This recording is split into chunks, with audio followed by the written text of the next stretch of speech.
Stephen, many congratulations, safely through to the quarterfinals. You must be a happy man tonight. Yeah, no, it was always going to be difficult. Really happy to win that game, and obviously to be in the quarterfinals of the biggest tournament on the planet is a huge honour. And a dominant display tonight. It seems like every element of your game is in a really solid place right now. If you'd have seen me backstage about an hour and a half ago, you might maybe not have said that. I felt really nervous. I kept saying to my manager, things aren't going right. I just didn't feel comfortable. But listen, as soon as I got on stage, the 4,000 fans that were in there, or whatever it may be, all shouting "Let's go Bunting mental" and singing the Titanium song, that's a special place to play. And I've never ever felt like that before. I was so emotional. I was crying on my walk on again. And yeah, listen, these fans can take me all the way. And up against a resurgent Peter Wright now for a place in the semi-finals. What are you expecting from Peter on New Year's Day? Sorry. No, listen, Peter Wright, he's one of the best players on the planet. If he plays the way he did last night, it'll be a tough game. Obviously, he had 70% on his doubles. He was fantastic. And he beat the world number one and world champ, so what more can you want from him? I expect that version of Peter, and hopefully he brings it. And yeah, we'll have a fantastic game, and I really look forward to it. But I've got to make sure that I'm my best. I don't care. Like I've said in every interview I've done, doesn't matter what anyone else does. It's all about me. And we know that you and Peter are so popular with the crowds, but who do you think they're going to be backing on New Year's Day? They're going to go Bunting mental, aren't they? And your game is in such a great place right now. Do you think you've ever been more equipped mentally to go all the way here? I don't think so, no. Obviously the hypnotherapy, just the way I feel in myself, feeling really fresh and feeling confident. I had a hypnotherapy session this morning, and yeah, I woke up, I felt really good. Like I said, behind the scenes, it just didn't go tonight in the practice, but sometimes I've done that in the past, and I've gone up and averaged 110, 112, so I don't let it beat me up too much, but it'd be nice if I can get in the practice room, feel comfortable, and then get on the stage, and then we'll have a different animal. Thank you. Stephen, many congratulations on the result. When Luke went out last night, is that something that you take notice of, because everyone was assuming it was going to be you versus him in the quarterfinals? What, did he go out, did he? A lot of people text me and said, oh, the draw's opening up, but listen, like I said, people are talking about Premier League. That's at the back of my mind. If I win this tournament, I'm in that anyway. So just keep focused on one game at a time, one leg at a time, one dart at a time, one throw at a time. It's pointless me thinking about who I'm going to play, because things happen. And listen, Luke didn't win last night. He's the best player on the planet. He's unbelievable, but Peter, 70% on doubles, played a fantastic game. So regardless of who would have played, I also know that I needed to be at my best to win that game. So nothing's changed on my point of view. I've got a different opponent in front of me. I probably did expect to play Luke, to be fair. But in our practice sessions, when we practiced behind the scenes, we talked about playing in the quarters. I've kept my end of the bargain, and unfortunately Luke just fell short, but it wasn't for lack of trying. I know I spoke to him this morning, and he wished me luck. He said he would love to hand the crown over to me and give me his World Championship. So listen, that means a lot. He's a massive friend of mine, and we'll continue to practice after this tournament. But for now, I've got to put all friendships aside and make sure that I'm 100%, and I know I can go all the way. It's about doing it. The noise is growing around you and winning this World Championship. Is it hard for you to block that noise out? What noise? No, obviously you know the noise is going to come. The more you're playing and the more you keep winning, people are going to talk, and it's inevitable. And obviously you can't lock it all out. It's impossible. You open a paper and it's in there, or you go on TikTok or social media and people are talking.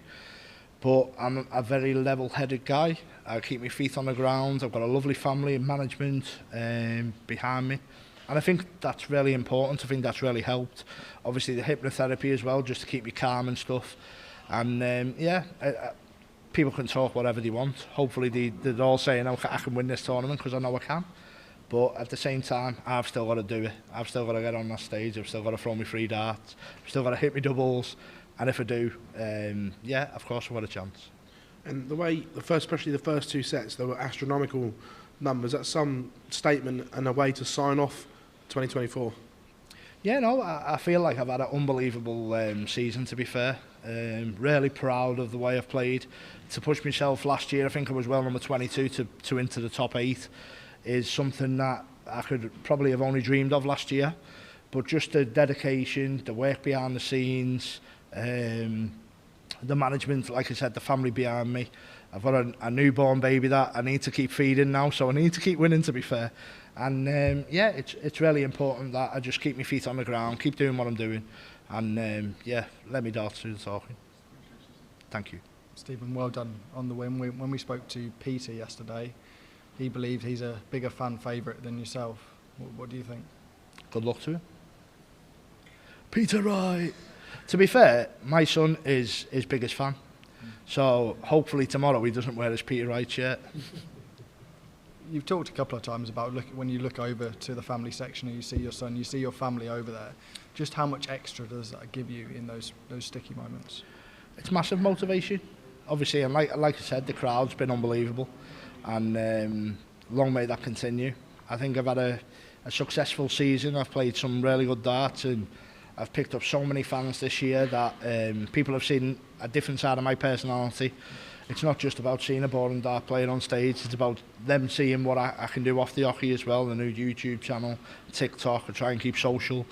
If people see me in as the supermarket or a Morrison's, they'll get what they get here. I'm a normal person, and I think that's very important for me. And yeah, long may that continue. I don't need to style my hair, I don't need to wear fancy shirts or fancy kecks. What you see is what you get, and for me, if I turn up and play my best game, I can win, and I'm dangerous in any tournament I play in now, which is great. I've won the Masters in February, which is fantastic. That monkey off my back, so to say, and I've come here with all the confidence in the world. Obviously 6 Pro Tour finals. One of the, I think, average-wise through the season, I'm in the top 10. So that shows me that the hard work behind the scenes has been planted. I know that the game's there, and I think, like alluded to before, I'm in the best possible position to win this tournament I've ever been in. So I've still got a lot of long games to go, but I'm willing to put the hours in. I'm willing to make sure that I give myself every opportunity, and that's what I'm here to do. Thank you. Stephen, the first time you made the quarter-final here, it wasn't long after you lifted the trophy at Lakeside.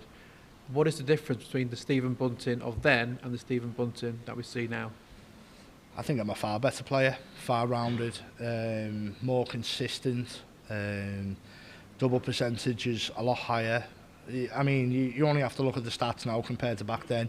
I think darts has moved on tenfold since back then as well. I think not just I've improved, I think every player in the Pro Tours improved as well in the world. I think it's difficult now to win any game. Gone are the days where you used to average 100 and you was guaranteed to win a tournament. You can average 100 now and go out first round. So that's the testament to every single player that's on the tour now. Everyone's pushing each other to improve, and obviously when you've got the likes of Luke Littler then on the scene, bursting onto the scene and putting our sport into even more of a public eye, it's so important to make sure that you are the best version of yourself. Chris Dolby has talked about his dream of taking the World Championship around St James's Park, but what would it mean taking it around Anfield? Anfield's better, isn't it? No, it'd be fantastic, and I think it'd be made even more fantastic because we play Man United, so that'd be unbelievable. Just shove that trophy down the throat as well. But no, listen, it'd be a dream come true. At the end of the day, it's difficult. I've got so many more games left to play, and I'd be stupid to think about the title now. I've still got Peter Wright to play next round. I'm fully focused on that game, and then obviously I've got another game after that and another game after that. So listen, like I've always said, one game at a time, one dart at a time, one set at a time. It's all about preparing for that next game, and I'll make sure I'm 100% ready to play Peter Wright. Thank you, Stephen. Well done. Thank you.